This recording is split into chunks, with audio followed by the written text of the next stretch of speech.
Today I'm going to talk about wearable vibration device. Yes. This is a way of doing multiple things using a vibration device. I started this in the form of a modification of the TENS unit. TENS unit is widely used today, and it has been in use for the last 50 years or more. It's been from the 1970s. I have found that the patients initially like the TENS unit and then they lose interest in them. So I've been wondering why this is happening. And so one of the reasons I found was that the stimulation is not lasting long enough. And my way of compensating for that was to develop a better way of stimulating the skin. The principle of TENS unit is to block the pain sensation going into the brain by what is called a gate control system. The larger fibers conduct touch and vibration and other sensations, and the smaller fibers conduct the pain sensation. So when the pain sensation is going into the spinal cord, apparently there is a gate control where the larger fiber block the smaller fiber conduction, and so the pain is blocked. These systems are becoming more and more in demand today because the medicine is changing. Even before the MAHA, Make America Healthy Again system was introduced, medicine is slowly changing. That's because our understanding of the diseases is changing recently. To give you an example, type 2 diabetes. For a long time, we thought the insulin is the best treatment for that, and people getting insulin shots. And then we realized that it's not the high glucose that is the problem. It's the problem is insulin resistance. And if you keep giving more and more insulin, it's going to have two problems now: high glucose and high insulin. And we really don't know which is worse in the metabolism of the body.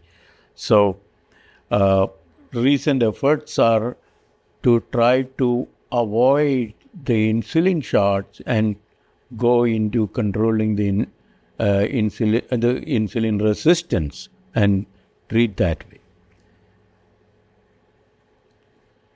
Long time we have been believing that controlling fat is the best way to fat intake is the best way to reduce stroke and heart attack. That is also changing. We are now realizing that the fat we consume is not the fat in the blood. The fat that is in the blood is created by the food that we take, and the most dangerous culprit in that is not fat but sugar. Sugar is becoming more and more blamed as a poison to the body, actually. And when it gets into the liver, especially the fructose type, it causes a lot of harm. And they get converted into the cholesterol. And so now the attention is moving away from reducing fat to reducing sugar. For a long time, the food industry kind of overloaded us with the uh, sugar because they were not allowed to use the fat. So the food has to be made more palatable, and the best way was to add sugar and corn syrup, and they turned out to be dangerous. Another example is in the last 10 years or so, we have seen that the government had to intervene when the narcotic use in the country went up. For acute pain, narcotics are good. But for chronic pain, when they are exposed to the narcotic, they develop tolerance, addiction, and many of them die from overdosage or suicide when they don't get enough medication. And all these things created a panic, and that's why the government had to intervene and say no more narcotic prescriptions for chronic pain. And that has become a very strong force in the management area for us. But what has happened was the people who got already addicted, they're not going to stop. So that resulted in a lot of smugglers bringing in narcotics from outside. And those people started making money. And so this is, whenever something is making money, that business keep growing. And so the smuggling and narcotic use kept growing. For the mainstream medical profession, healthcare, we need some alternatives when we cannot give narcotic. And so that brought us a greater demand for non-pharmacological, non-surgical management of pain. And so the TENS unit became another entity in that area. And my effort was to make this stimulation, skin stimulation to control pain, even better. And when I introduced the idea of using vibration sense to stimulate the skin to control pain, I did not realize that I was getting into a very, very powerful area, because vibration is universal. From the atoms to the largest galaxies, everything is continuously vibrating. Living or non-living, it doesn't matter. They're all vibrating. So Nikola Tesla, one of the greatest minds in the recorded history, engineering mind, he stated that to learn the secrets of the universe, you have to concentrate on energy, frequency, and vibration. And vibration as a frequency, and it is the universal energy. So everything is now zooming down on vibration. And even the latest physics areas, they are talking about spring theory, vibration of the spring units. There are very minute particles constantly vibrating, and these are the ones supposed to be giving rise to all the matter in the world.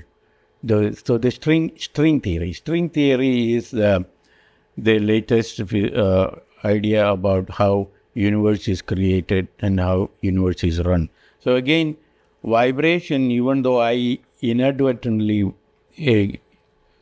got into this area for pain stimulation, it is now making me understand that I got into a very powerful area of physiology, which has tremendous effect in the body, mind, and spirit of individual's life. And so that, and there is now the Maha system has been the Kennedy has introduced the Make America Healthy Again, and people have started thinking in those lines. And one of the things that the latest neurology journal talking about ultra processed food, that is considered to be one of the most dangerous things in our life. The further we move away from natural food and further we go towards the ultra processed food, further we are hurting our body. And so they found that those who consume more than a certain number of ultra processed food has a high risk of developing degenerative diseases of the nervous system, starting with Parkinson's, Alzheimer's, and so many other degenerative diseases. They're all interrelated. So this is important because we are being educated on how to prevent disease rather than cause problems and then try to treat it. For example, when the sugar and corn syrup replaced the fat in our diet, what we did was we kind of replaced a high incidence of heart attack and stroke in adult life and created obesity starting from the childhood onwards. So the disease started earlier rather than waiting till later in life. So all these things, the government is helping us think in the right line, right areas, and we have to do our own part to make sure that we are doing the right thing. So the vibration device is slightly different from the TENS unit in terms of stimulating. The TENS unit stimulates the underlying nerve fibers, and they include A beta, A delta, and some detailed science, and C fibers. A beta and A delta are larger fibers. They conduct the cutaneous sensation and deep pressure, joint sensation, muscle spindles, and all those things. C fibers, on the other hand, conduct pain sensation. And so the idea is to stimulate A beta and A delta so that the pain sensation going through C fibers will be blocked. That's the gate control.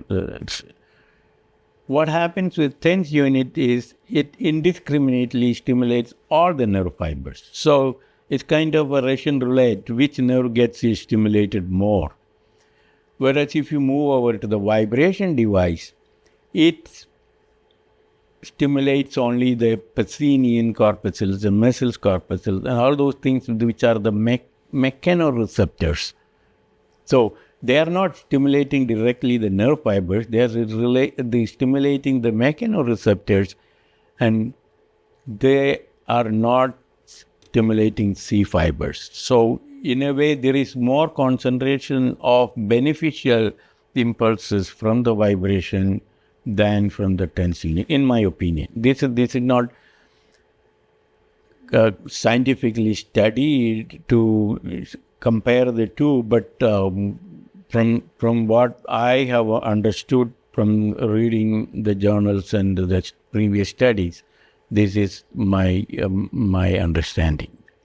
So vibration is having a lot of application because it is universal, and our cells vibrate, our body vibrate, and so the idea of the outside vibration resonating with them, you can augment or suppress their function, and this way it will help different aspects of life.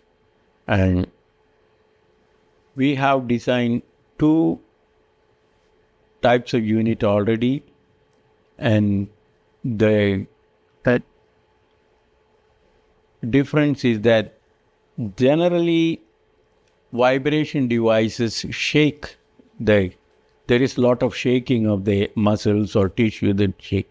What I have designed is something that is submechanical, and it's mostly sensory vibration if the shaking is not desirable. If the shaking is desirable, that's okay. So, and also I have incorporated heating or cooling to go with the vibration. So you can heat the area and stimulate with the vibration, and or cool the area and vibrate. Mostly, see, we have to understand we need some of these non-pharmacological, non-surgical devices to address the patient's pain, and we need something like this. And in this area, even slight difference between the units in terms of efficiency or avoiding complications is desirable.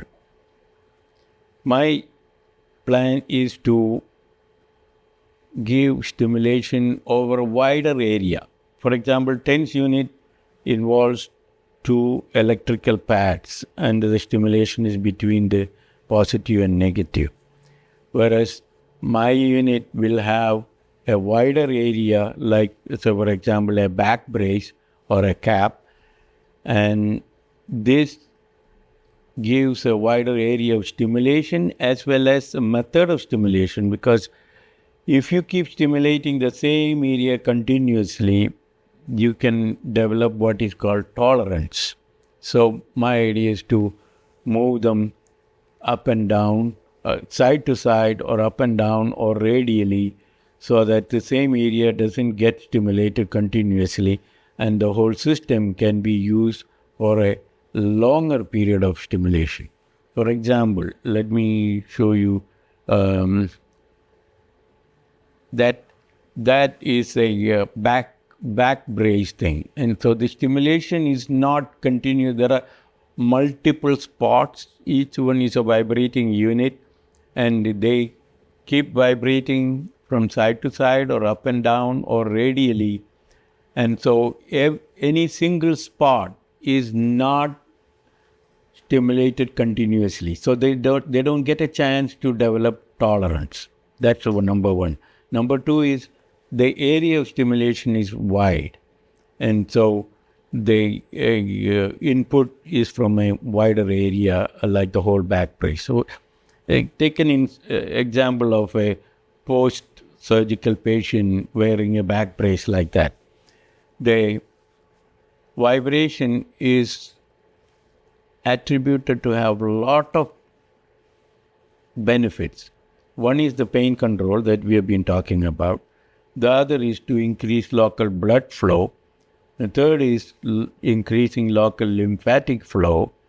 And next one is making muscle stimulation, so that if somebody cannot do regular exercise, vibration can be a substitute for that, like in old age. It can increase range of motion of older people. It can reduce loss of balance and reduce the chance of people falling down.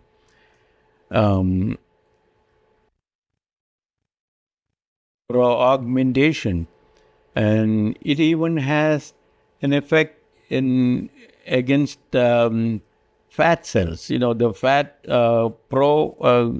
adipose tissues developing into adipose tissue, that can be blocked by vibration. So that way, the development of adipose tissue can be reduced. So there are so many benefits, and it can stimulate bone growth. It can enhance bone healing. So, for example, somebody who has had a back surgery and you put a brace like this, it can reduce the pain, and it can also augment the bone growth. The bone fusion that you're trying to get, this apparently the bone growth is stimulated for vibration. So I have not done any study myself, but from what is already described in the literature, the bone growth can be stimulated by this. Migraine. Migraine is a neurovascular imbalance in the trigeminal neuralgia, trigeminal nerve area. So by disciplining the nervous system and the vascular system, there is a good possibility that migraine can be controlled with the cap. Now that the next one is the cap that I have designed. See that again the same principle. You can have stimulation going around, not one spot, and so the possibility of tissue developing tolerance is reduced. And another advantage of a cap like this is that vibration travels through bone more efficiently than electrical stimulation. So if you wear a cap and it is vibrating, the vibration is conducted through the bone and it goes intracranially, and most probably it will stimulate the meninges and the brain cells. And this can be useful for management of migraine and also for possibly for treatment of Alzheimer's disease. Because if there is increased blood flow in the area and the lymphatic drainage, the lymphatic drainage in the head is called glymphatic drainage. So that can wash out the plaques if the drainage is improved. And so all these things will improve the possibility of this cap being used for management of Alzheimer's. All these things have to be proven. At this stage, we have designed the back brace and the cap. We have them already made.